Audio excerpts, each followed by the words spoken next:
Well, it's not Yerushalayim, but it is pretty nice. So I just would like to welcome everyone to Westport, Connecticut. You're a Kodesh. No, I'm joking. But I just like to welcome everyone here to Westport, Connecticut, for the foreseeable future. Anyway, this week's Parshat Beha'alotcha.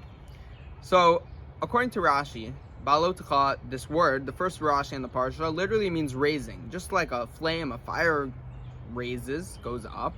So too, that's what this word is specifically talking about.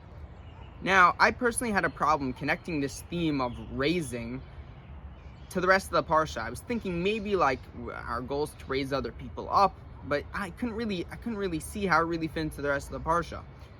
Until I heard something very, very beautiful from Rabbi Sachs in the name of Rav Soloveitchik.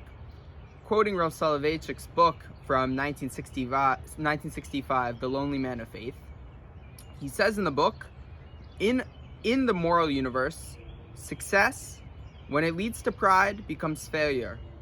Failure, when it leads to humility, becomes success. And that, for me, I was able now to connect this theme of raising up to the rest of the Parsha, and I'll tell you how. So, in this Parsha, it starts with raising, and then it goes to these complaints, hamitonanim, right? There are people complaining about their food. They're like, let's go back to Egypt. We don't like the God-given divine food. We want our Egyptian Nile perch. And Moshe has a confrontation with Yoshua about Eldad and Medad having prophecy. And lastly, with Moshe with his own siblings, with Aaron and Miriam, with the Isha Kushit, this Ethiopian woman, they have a confrontation there too.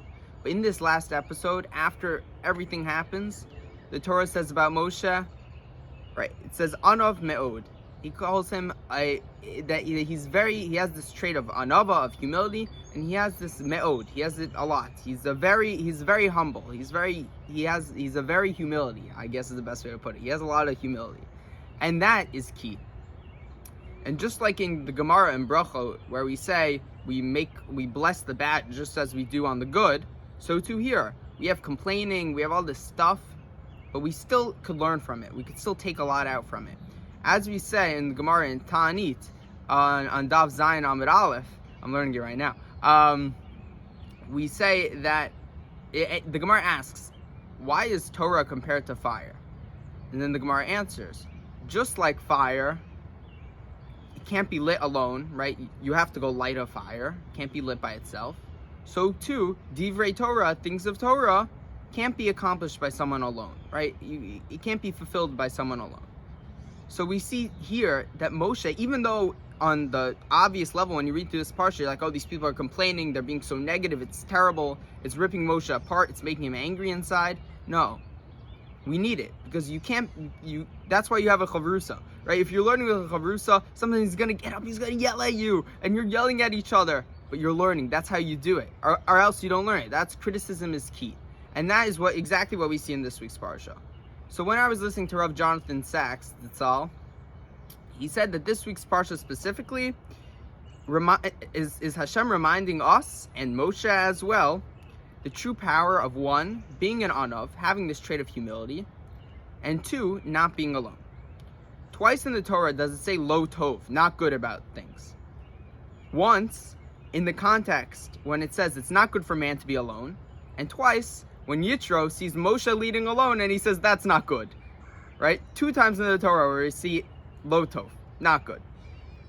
So now we have 2 conflicting things. On one hand, we should have this trait of anava, of humility, and we should keep to ourselves. But on the other side, it's lo tov, it's not good to be alone. We have to be with other people. So as Rabbi Sachs put it, in the name of C.S. Lewis, he said that he put it the best. Humility is not thinking less of yourself. Humility is thinking of yourself less. That's how you do it. When you have this trait of humility, you're not thinking about yourself. You're thinking about others, and that's key. So, and that's the essence of this week's parsha. Going back to the first word, or the name of the parsha, Beha'alotcha, to raise. Right? What are we raising? We're raising others, and that's exactly what I was looking for, and I found it.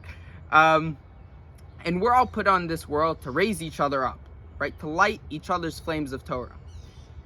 But to do so, we have to be like Moshe, and we have to have this trait of anava, which C.S. Lewis put beautifully, is not about yourself, it's really about others. And we have to have this trait of anava, of humility, and with that, we could all assume that we could spread the Eish of Torah, see what I did there, to each and every one of us.